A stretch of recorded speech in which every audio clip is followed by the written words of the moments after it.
What's up guys, it's me Jeremy, and today I'll be showing you my point of view and my perspective during the Versus series where I play two best of 3 matches against Tempo Storm columnist TheKamsh. This is a good friend of mine, so it should be a lot of fun. Anyways, we'll be breaking down the strategy and picks behind the best of 3 format, as well as how to succeed in your games. And so, if you didn't see his version, I am playing the same games that he did in his videos, and so you'll be able to see my perspective as well as, I guess, just an alternate point of view. And so if you didn't see his version earlier, it was released on Monday of this week. I believe this is the last week of January 2015. And so if you didn't see his version, definitely go and check it out and see his point of view and perspective. And so I'll be breaking down my point of view and perspective. I'll be playing Tempo Storm decks, so all of the decks that I will be playing in our two best of 3 matches, there are guides and articles about them on TempoStorm.com, so definitely if you want to play them in your games, you definitely can do that. Take a look, and of course I will have links to those decks. And so during this first best of 3, I'm going to start out with the Paladin deck. This is a mid-range Paladin deck created by Sick at Tempo Storm, and so I really like this deck for the best of 3 format, especially in the blind pick version. So we are doing blind pick. I don't know what decks he's playing, and he doesn't know what decks I'm playing. And so the blind pick, it's a great idea. You want to play decks that can pretty much win against anything, and the mid-range Paladin is great at doing that. You can beat aggressive decks, you can beat control, you can beat other mid-range, you can beat even the weird stuff like Fatigue Mage.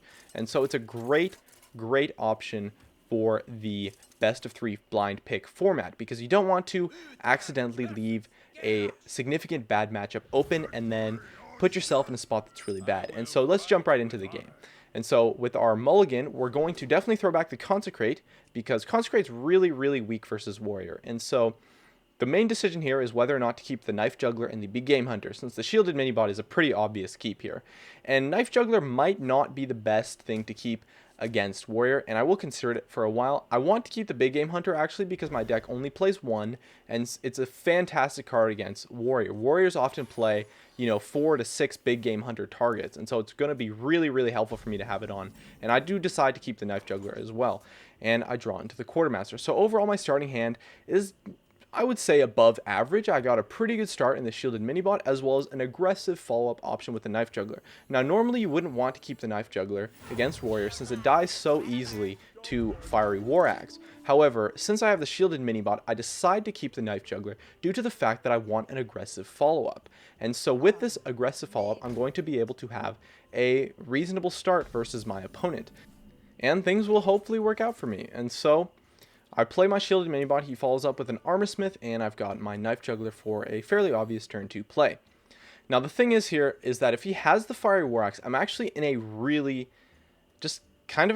bad spot. Although if he doesn't have the Fiery War Axe, I'm in a very good spot, because I'll be able to kill his Armorsmith quite easily, as well as have strong follow-ups for the next turns in Hero Powering and of course a turn 5 Quartermaster play. Although the thing is that's why I kept the Knife Juggler. It's an aggressive risk that I took with this play, is even though he has a good chance of getting the Fiery War Axe, if he doesn't have it, I'm in an insane opener. But if he does have it, I just kind of get set back a little bit. And it turns out that in the end, he does have the Fiery War Axe. So my risk doesn't pay off, although I think it still was the right play to keep the Knife Juggler in that situation. And so now he has a way to deal with both the Knife Juggler and the Shielded Minibot. So it's pretty much actually a perfect response for the Warrior to have here. So kind of unfortunate for me, but it is something that I knew could potentially happen when I took this risk of keeping the Knife Juggler in my opening hand. And I don't really have that many plays left. I got a Big Game Hunter, I've got an Aldor Peacekeeper, which, as you can see, doesn't really affect the board. Not much of a point in playing it now. So I'll just Hero Power and pass, which is a fairly weak turn 3 play, unfortunately, but I didn't really draw into cards that I could actually play. I drew into Sylvanas and Consecrate, which of course I won't really be able to use. Consecrate in itself is very weak versus Warrior, and the Sylvanas, obviously I don't have the mana to play. And so he's able to clear my Shielded Minibot using his Fiery War Axe. And it's his turn 4, so most warriors, the only 4 drops that they really play is Death Spite, and he's not really likely to play Death Spite here. So, and okay, so we see he follows up with the Acolyte of Pain. That's a very strong response here, because I don't have very many plays other than to hero power and pass, and the Acolyte of Pain deals with that perfectly. Like for me, it's not really that big of a deal if he gets the extra armor, since I don't really have fantastic targets for his shield slams. So him getting the extra armor from the Armor Smith isn't the end of the world, but him drawing cards from the Acolyte of Pain is a huge deal. And so he'll be able to clear out my hero powers with his Acolyte of Pain quite efficiently while also drawing cards, and so that's going to put me in a very bad spot. And I'm actually going to make a play here after thinking for a little bit that might seem to be not a great play, but I'm actually going to Consecrate here. And the reason being is because, first off, Consecrate is very weak versus warriors, so I'm not really going to get much of a chance to use it other than in that situation. And I have to deal with the Acolyte of Pain, since it basically prevents me from using my hero power until I kill it or play a taunt, and that's not really something I want to wait for. And I don't really have any cards in my hand to play, and I can't just let him draw from the Acolyte of Pain constantly from my hero powers. And so I make that play, but the problem with that play, other than the fact that it's not really the best for card advantage, is the fact that it tells my opponent directly that I don't have a 4-drop. And because of that, he's able to play his Armor Smith as well, safely knowing that I don't have a 4-drop to play. Because if I had a True Silver, I would have played it. If I had Paladin Shredder, if I had a Sludge Belcher, well, I guess on that last turn I wouldn't have had the Sludge Belcher, but you get the idea. It tells him that I don't have a 4-drop. And I draw into the Sludge Belcher, which is a little bit lucky, but if you think about it, I do have about probably 9 or 10 cards in my deck that I could have played on that turn. I got Piloted Shredders, True Silvers, Sludge Belchers, and some more cards as well, like the early game, Muster for Battles, things like that. And so it kind of seems like a lucky draw, but in the sense of me drawing a card that would be a good situation for me to play there, was probably about 50-50, so it's not really that lucky of a situation. And so I get the second Elder Peacekeeper, and I'm kind of in a spot right now where I don't really have much to play. I don't want to play the Sylvanas because it's very easy for warriors to get 1 damage, and the Sylvanas in this matchup is a very important swing card, and so I need to maximize my value from the Sylvanas. And so playing it on this board right here would be really bad, because it's extremely likely that the warrior has 1 damage in his hand, since I haven't seen any sources of 1 damage from his hand at this point in the game. And he will be able to do 1 damage to the slime and then finish the Sylvanas off with his weapon. And so that's an extremely low value play for me to play the Sylvanas. So I choose not to. I just hero power and pass. Once again, telling my opponent that I don't really have a strong play, unfortunately, but that's kind of the situation I'm forced to be in because I want to play conservative. And he follows up with a Baron Geddon. And now I'm able to play the Big Game Hunter, which will allow me to get some value out of my starting hand. So I chose to keep the Big Game Hunter in the opening hand because it does extremely well versus Warrior. It's a huge swing card, and this is fantastic value from the Big Game Hunter here. It deals with a 7-drop, as well as it deals with the weapon as well. And so I think about playing the Knife Juggler for a little bit, but since as before, it's very likely that he has the 1 damage. So I'm just going to hero power and pass, and he's extremely likely to attack the Big Game Hunter with his weapon, which of course he does. And so the Big Game Hunter not only dealt with the Baron Geddon, it also dealt with the weapon. And so now I'm in a spot where I can maybe play Sylvanas. Although he does have a reasonable amount of cards in his hand because of the Acolyte of Pain play earlier, which was honestly a very strong play by the Warrior. That Acolyte of Pain really hurt my board and put me very far behind. And now, with that Big Game Hunter, I was finally able to catch up a little bit. I still don't have a very strong hand. Most of my hand is fairly reactive. Elder Peacekeepers are definitely reactive cards. The Antique Healbot I won't really be able to use until he uses his Alexstrasza on me, as well as the Sylvanas I don't really want to play until the Warrior has some sort of board lead. So the Sylvanas is a great comeback card, and he actually plays the Ragnaros here. So he had a 7 and an 8-drop Big Game Hunter target. So I'm actually in a very bad spot now. I actually top deck Tyrion. That's kind of lucky, I guess, in the sense that it is turn 8 and I can play it. So it's a pretty solid top deck here. We have a couple of options. We could play Tyrion. We could play Sylvanas. We could play just a bunch of guys and just hope that the Ragnaros misses. I think I end up taking the Sylvanas play. I like that play a lot because it threatens the Ragnaros pretty heavily. But unfortunately, it does leave some of the game up to RNG. And so because of that, I'm going to actually summon a 1/1 dude.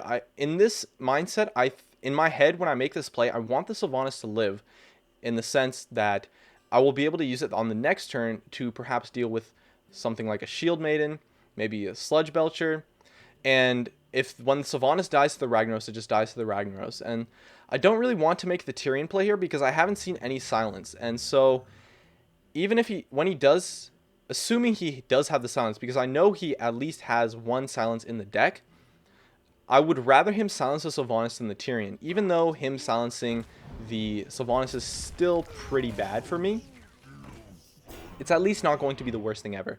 And so at this point on this board, the Sylvanas RNG is actually really significant in deciding the outcome of this game, because the Ragnaros could hit the Sylvanas and I could steal the Ragnaros and I'd probably just win after that, because I'd follow up with some strong cards, some healing, and some Eldar Peacekeepers to deal with his big threats.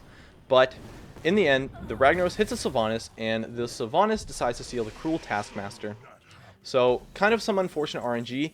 Perhaps the Tyrion play might have been better, because based on that play that I saw in his hand, it's likely to assume that he doesn't have the silence in his hand because he didn't silence the Sylvanas. It's reasonable to assume that the warrior would not take that risk of leaving the Sylvanas and just hoping it doesn't steal the Ragnaros. And at this point, I still can play the Tyrion, but it's not really the strongest play So I decide to muster for battle and play the Quartermaster, which is a pretty reasonable response for the Ragnaros, because it creates a ton of targets on board. So the Ragnaros isn't really likely to hit my face, which I really don't want it to. I definitely do not want the Ragnaros to hit my face here. And I think about attacking the Sludge Belcher, but I decide not to because I want to leave the extra target up for Ragnaros, as well as I want the Sludge Belcher to not really be able to affect the board that significantly, and because he could attack with the Sludge Belcher and that would put me down to a very small amount of targets. And so I leave the extra target up for Ragnaros, and overall my hand, I do have Tyrion, so that's pretty strong, but the Eldar Peacekeepers I'm going to have a hard time finding value from. However, he plays Dr. Boom, follows it up with a Fiery War Axe. He kills 2 Silverhand Recruits, I believe. There you go. And the Ragnaros hits my face, which is, once again, pretty unfortunate, especially since he did play Dr. Boom on that turn. So I'm kind of left in a bad spot, but I am able to get a little bit of value out of the Quartermaster. I get the kill on the Sludge Belcher. But once again, I'm still left with a way to not deal with the Ragnaros. And so I can't kill the Ragnaros. So at this point, you have to consider, was it a misplay for me to BGH the Baron Geddon? And in reality, it might have been. It's very likely that me using the Big Game Hunter on the Baron Geddon was a poor play because I didn't have the follow-up for the Ragnaros. It's also possible that I misplayed the Tyrion and I should have played it much earlier, played it on the turn that I played Sylvanas, because he didn't have the silence in his hand. And so throughout this game, I took multiple risks in certain areas, and some of them didn't pay off. In fact, most of them didn't pay off, and now I'm actually really far behind on board. I still can't kill the Ragnaros, so I'm just going to play a bunch of targets and hope for the best. And unfortunately, if the warrior has a lot of responses, I might be in a lot of trouble. I can play the Antique Healbot to somewhat ensure that I'm not really going to die on this turn, even if the Ragnaros hits my face, but I don't really have a response for the Ragnaros, so it's going to be tough for me to come back in this game. I'm significantly behind, and the Tyrion's not really going to help me come back because he has a lot of responses on his board right now to deal with the Tyrion already. And so, although perhaps it will be likely played next turn, depending on if I need to use the Elder Peacekeeper or not, because now I don't really have much cards left in my hand for me to play. And so overall, I would say that the reason why I'm behind is partially due to unfavorable draws, and partially due to the fact that the Big Game Hunter, although it was used pretty well, it definitely wasn't the best target. If I had the Big Game Hunter for the Ragnaros here, it would have been amazing, and I would have probably just won this game straight up. But I didn't. I used it on the Baron Geddon, which I'm not sure if you can say that that was a misplay because of the fact that my hand was so reactive at the time. And so in making that play that wasn't really proactive, I've kind of put myself in a bad spot. And so now I'm still behind. I put up 2 Divine Shields to hopefully the Ragnaros won't I mean, hopefully the Ragnaros will pop one of the Divine Shields, but overall, I'm still behind in this game. It's going to be hard to come back. He likely has a good way to deal with the Tyrion, because the thing is that if he can kill the Tyrion, I don't really have a way to kill the Ragnaros. And so all he needs is one card to deal with the Tyrion, and I pretty much lose unless I want to attack the Ragnaros with the Ashbringer. And depending on if he had drawn the Silence by now, which is likely that he has, it's pretty much game over for me. If he has a Silence, it's essentially game over. And I'm put in a bad spot. But overall, I was still kind of... I wasn't too disappointed with my plays overall this game. I think the Baron Geddon BGH was probably the right play at the time, because that was my only real way to deal with it, other than to just let it live, which isn't necessarily the best thing to do anyways. Anyways, the game continues. I am able to survive the Ragnaros shot once again. I draw a quality, which is a fantastic draw here, which finally lets me deal with the board. And so I'm able to kill the Ragnaros, kill the Sylvanas, and I believe, yes, kill the Shield Maiden as well. And although I'm very far behind on health now, putting myself at 12 health is pretty bad, because it leaves me open to the Grom Hellscream Cruel Taskmaster combo, which is... the chances of the warrior having that is probably around 50% by now. And even though I have seen one Cruel Taskmaster. So he gives out the Well Played. And so there you go, Well Played. He probably has it, so I just assume he does since he says the Well Played. And he does, and I'm dead. And that's the first game. So we're kind of left to question, you know, the Paladin deck I think did reasonably well. I'm still satisfied with my choice. I don't think it was a poor deck choice. I think I was just put into a bad spot, and the Baron Geddon play was probably the turning point in the game. After I'd used my big game hunter, he's able to just straight up play the Ragnaros on a somewhat empty board and get a ton of value from that Ragnaros, and that was probably the swing point in the game. And so it's possible that I probably should have played it differently, but anyways, that's how the game turned out. I'm not sure if you can say the Baron Geddon play was a misplay anyways, but let's get into this next game. So it's a Warrior Mirror match. I'm playing Kit Katz's Warrior deck this time. I decided to mulligan my whole hand since it was a pretty bad hand, and I don't really get a great starting hand either. So the first game I had a fairly reasonable starting hand, but he did have basically perfect responses. And in this second game, after drawing that Armorsmith, this hand's actually pretty solid, I would say. It's at least average. And with the Fiery War Axe, we're in a pretty good shape now. However, the thing is that in the Warrior Mirror match, you know, you can't really do that much early on, because you don't want to just play stuff that dies for free to weapons and stuff like that. So you kind of have to play conservative early on. I decided to play the Armorsmith because I know it's likely that he won't play anything, and the Armorsmith deals with his hero power reasonably well. And so I'm going to just attack him so he gets the -1 armor, and I'm able to hero power. And so now I'm up on armor. And I like to take the Armorsmith play here because it at least does something for the board, because it will help me kill something that's, say, 5 health or 4 health using one of the weapons. And I actually draw the third weapon here, which is really unfortunate. Drawing 3 weapons like this when the warrior isn't playing anything is extremely weak for the opening. And although I have the Acolyte of Pain, and it is a reasonable play to play the Acolyte of Pain, the problem is that it still dies to pretty much anything, and he gets turn 4 next turn, so he very likely will have a weapon, either a Fiery War Axe or a Death's Bite. If he had the Fiery War Axe, it's likely that he wouldn't have played it, since it doesn't kill the Armorsmith. If he does have it, he will be able to use it to kill the Acolyte of Pain, which is why I choose to not play it. I could have played the Fiery War Axe as well, but I'm likely just going to play the Death's Bite, since I think I'm expecting something like a Sludge Belcher, or, of course, another Death's Bite in return. So he has the Death's Bite on turn 4, and is finally able to kill my Armorsmith, but I'm still far ahead on armor. And I top deck the Sludge Belcher, which gives me a play for the board, which is pretty solid, but the thing is that the Sludge Belcher still dies to the weapon, and so it's not really the best play to make. And I don't really want to lose my 5-drop for free because of something that he already has on board. So I decided to just play the Acolyte of Pain and say, alright, Acolyte, you can just tank a weapon hit. Hopefully that's alright. And we'll just see what happens. But the problem with that is it does leave the Acolyte open to silence, and I'm kind of low on cards. But he decides to kill with the weapon, and so I'm able to get rid of his weapon finally, and guess what I draw? The 4th weapon in my deck. So now I have essentially 2 cards minimum in my hand that are guaranteed to be completely useless.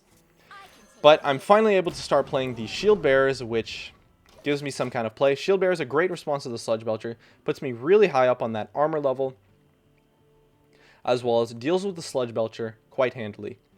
And so finally I'm able to play that, giving me a great presence on board. And we'll see what the Warrior's response is. So he goes for the Cruel Taskmaster play, which is a pretty solid response. It kills the Shield Bearer, and he gets the 1-2 slime. So pretty solid value out of the Cruel Taskmaster there.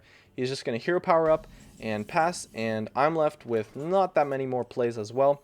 I'm going to start, I really need to start using my weapons here because I have 4 weapons in my hand, and so I need to kill everything that I can with weapons because I have so many in my hand, and I need to really start using them. So I play the Fiery War Axe, followed up with the Sludge Belcher. The Fiery War Axe also kills the Cruel Taskmaster, so it's pretty cool.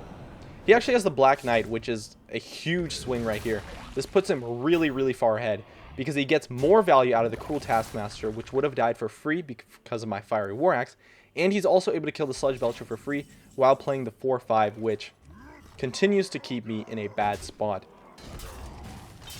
And once again, I'm kind of left with not really that much to play. I guess I could either play the Shield Bearer or the Sludge Belcher, but both of them don't do the best job of dealing with the Black Knight because the Shield Bearer will probably still die anyways, although it is essentially the best play here to Shield Bearer and armor up. And so at this point, I have to start really considering card advantage. I'm pretty far behind on cards because of that Black Knight swing, which was essentially, it was really significant. And so his hand, he has, I believe, 9 cards in his hand, and I have 6 in mine. So he's up 3 cards on me, which is very substantial in the control versus control matchup. And he plays Ragnaros. So once again, he plays Ragnaros on my board, and I have no ways to deal with it. Although I am able to, luckily the Shield Bearer survives, so that puts me in a pretty good spot. Because of the Shield Bearer survives, I have a fairly reasonable way to deal with the Ragnaros, but I could also kill the Black Knight and just ignore the Ragnaros, and that would be a lot of value out of the Shield Bearer actually, because I get a free kill on the Black Knight. I've already seen multiple ways from him to deal 1 point of damage. I've already seen some Cruel Taskmasters and stuff like that, and so it's somewhat likely that the Shield Bearer would live, but at the same time, after losing the last game to such a sticky Ragnaros, I kind of have to just make the play to kill the Ragnaros straight up. Don't really have much of a choice because of what happened last game. I can't really afford to take that risk, so I just straight up kill the Ragnaros. It costs me some cards, but I am finally able to deal with this boss monster. So when I draw my Ragnaros in the game, hopefully that will allow me to swing the game a little bit further back in my favor. But once again, I'm left with a hand that's pretty weak. I got still 2 more weapons. I drew 4 weapons in like the first 8 cards of the deck or something like that. I believe first 10 cards, something like that. Anyways, I just really need to continue to use my weapons, and so that's why I chose to make that play. You know, using the weapon to kill Ragnaros it's not the best thing because it cost me my armor and a little bit of health, but I'm still at 27 HP, so he's not threatening lethal at any time soon. It would take him at least a minimum of 2 turns to Alexstrasza and then combo me down. And so I'm able to use my weapon there, which puts me at least in a better spot. Him pointing that thing at my face leads me to believe that he has the Alexstrasza.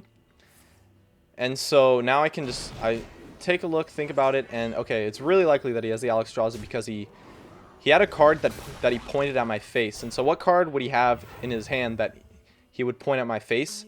It's likely, there you go, the Alexstrasza. And the Whirlwind play was interesting. It does kill the Sludge Belcher. However, the Black Knight will also die to my Slime. Or the Armor Smith, depending on which one I decide to use. And I'm going to shield block up here because after the Alexstrasza, you want to try to heal up on health. And I'm unfortunately left in a spot where I don't really have a way to kill the Alexstrasza and the Black Knight. Although I would be able to keep my taunt, leaving the Alexstrasza up is extremely risky because he could potentially make a play with Grom Hellscream that would threaten some damage. So what I'm actually going to do here is Brawl. So I take an extremely big risk with this Brawl. If the Alexstrasza lives, I'm dead 100%. If the Black Knight lives, I take 4 extra damage, but I get somewhat lucky, I guess. It was a 50-50 for one of my creatures to live. And the Armorsmith comes out on top. I had to make that risk because I'm so far behind already. And he's starting to threaten lethal with that board. And so I have to do that to kill the major threat of the Alexstrasza. And I'm still stuck with a hand that's not really, doesn't really do anything. I got 2 weapons. And there you go. He sees the Harrison. Although it is kind of cool that my Deathbite will deal with the Harrison, it still puts him once again at a bigger lead. And my Harrison's still in the deck. I still have my Black Knight in the deck. And I'm not really drawing anything here, unfortunately. And so the Warrior is a good response with the Fiery War Axe. I'm able to use the Deathbite to kill the Harrison. Okay, I draw the BGH. That's a very, very solid draw here, because I'm going to be able to draw some cards finally with the Acolyte of Pain and the Cruel Taskmaster. So I'll draw a card here. I'll have the BGH as a response, and I'm able to kill the Harrison with my Deathbite. And so Shield Block, not really impactful, but it will at least allow me to cycle through the deck to get to the cards that I'm trying to find. And he has, how many cards is that? 7 cards in his hand. And I'm down to 3. And so if he has a good response to my Acolyte of Pain here, I'm kind of screwed. And execute, that might not seem like a high value executing an Acolyte of Pain, but that's actually an extremely solid play from my opponent there, because it allows him to kill the Acolyte of Pain without me drawing. And so I only get 1 card out of the Acolyte of Pain, and I really, really needed to get 2. And so now I'm extremely far behind. And his play here to play the Sludge Belcher and the Acolyte on my Deathbite it's fantastic. It's an insane response, because I can kill the Sludge Belcher, but he'll draw a card. And since I'm so far behind on board and I only have weapons in my hand, I'm forced to kill it essentially. And there's not really that much I can do other than just armor up and play the weapon, because my hand is reactive. I've got creatures that are way too expensive in mana. And once again, I'm in a bad spot. And it gets to the point where you kind of have to start thinking about why you're losing. And it's honestly probably due to the fact that I drew 4 weapons in the first 10 cards. And although that's kind of sounds salty, it's really just unfortunate. But he does play finally something that I can BGH, so that's good. For me, I'm actually going to have a play this turn. But the thing is that I can't BGH and play the Alexstrasza with the Grom Hellscream on the same turn. And so I really, really need to draw into a card that I can actually play. And bam, there you go, Dr. Boom. It's a really good top deck. So my luck's starting to turn around at least a little bit here, which is really good. Next turn I'll be able to use the the Deathbite to clear all the little 1/1s if I have to. But I am at least able to get some value out of the BGH. And so it's a fairly reasonable swing. You can say that I'm ahead on board at this point in the game because I have my Dr. Boom. But it's very likely that he also has his BGH. And so he can use his BGH to kill my Dr. Boom, which wouldn't be the best thing. And he can also use the Acolyte of Pain to draw some extra cards. But I didn't really have a choice in playing the Dr. Boom because I have to play something since I'm so far behind. And I get what I think is a fairly reasonable RNG from the Boom bots. Puts me in an okay spot. But he is able to kill pretty much all of my stuff. And he gets 3 draws out of his Acolyte of Pain, as opposed to me drawing only 1 card from mine. And I don't have any, I haven't seen any executes, I haven't seen any shield slams, and I'm trying really desperately to use all my weapons here to get rid of his cards. And he plays a Shield Maiden, which is actually pretty good because it dies to my Deathbite, but he plays another Acolyte of Pain, which is really unfortunate, and he has the execute. And so now I'm in a spot where I'm really, once again, I'm really in trouble. And finally I see the first execute of the game. The first of my 4 spell card outs. And this puts me in a pretty difficult spot. I can Alexstrasza his face. I can attack the Acolyte of Pain and then execute the Shield Maiden. I can Grom, attack with the weapon, hit his face for 10. I could save the execute and just attack his face. And so I decide to just play Alexstrasza and go for the Grom play, because next turn I'll be able to Grom and then hit his face for what is essentially 14 damage. And although it's not really, doesn't seem like a strong play, it was a really big risk in the fact that his board, in the sense, he only has 7 damage, so he can't kill the Alexstrasza straight up. And I really have to make that aggressive play because I know I'm so far behind. I know I'm really, really far behind. He probably still has outs in his deck, or most likely in his hand. I haven't seen the second Shield Slam, so it's potentially... And I haven't seen the BGH, I haven't seen Silence, I haven't seen all these things. And he has way more cards than me, and I'm so far behind that I have to make that a risk, in the sense that if he can't kill the Alexstrasza, that's probably my only chance of winning, is making that play and he doesn't kill the Alexstrasza. But since he does, he's able to make that play, and I'm pretty much screwed at this point, to be honest. Like, there's not that much I can do. So... I'm still just way too far behind on cards. He had very efficient removal, and I wasn't able to draw into my removal. But overall, I think I'm fairly satisfied with my play this game. I don't think I made any humongous misplays. I don't think there was anything too bad. I think the deck choice was reasonable. I don't think it was the worst option ever. And overall, his value from the Acolyte of Pains was vastly outseated from mine. I think that's probably what decided the game, was his Acolyte of Pains was so significant to me. So I do my best to clear the board here. And once again, I take another risk in the sense that if he can't kill the Grom Hellscream, I pretty much... That's like my only chance, is if he can't kill the Grom Hellscream here, or if he can't kill me. And when you're behind, you have to take these huge risks like this. And I know I'm behind, and so I make these risks in the sense that the only chance of me winning the game is if these cards pull through. And so I see his Shield Slam, and, well, I mean, there you go. Too many outs. I don't have that many threats. His Acolyte of Pains, I think that's probably what decided the game, was his superior Acolyte of Pain plays. I think it's reasonable to say that I probably got outplayed this game. And with that draw, that's not really much I can do. He very likely has the 1 damage that he needs to kill me. And so I'm pretty much just giving up on the game here. I don't want to concede because that's not really fun. So I'll just let him finish me off. Assuming he has the 1 damage. It's very possible that he doesn't, actually. But he does. So there you go. 2 damage to my face. And overall, a pretty... not the best of 3 from me. You can definitely say that for sure. I think I made some minor misplays, or at least questionable plays in the first game. The second game, my draws were abysmal, and I think I probably made some risks that might not have been the best options. And so overall, I think I definitely got outplayed in this series, and although my RNG wasn't the best, I definitely can't say that I deserve to win those games. And that's going to be it for the first best of 3. Definitely make sure to take a look at the second best of 3. It's got a little bit of more exciting action going on in that second best of 3. The first game was a little bit slow, a little bit drawn out control matchups, and so definitely make sure to check out that second best of 3 video. The GGs come out. Definitely well played to my opponent there. He 100% deserved to win that best of 3 over me, so I can definitely say that. And, well, there you go. The post-game chat comes out, and that's going to be it for this video. Thank you so much for watching, Tempo Storm followers.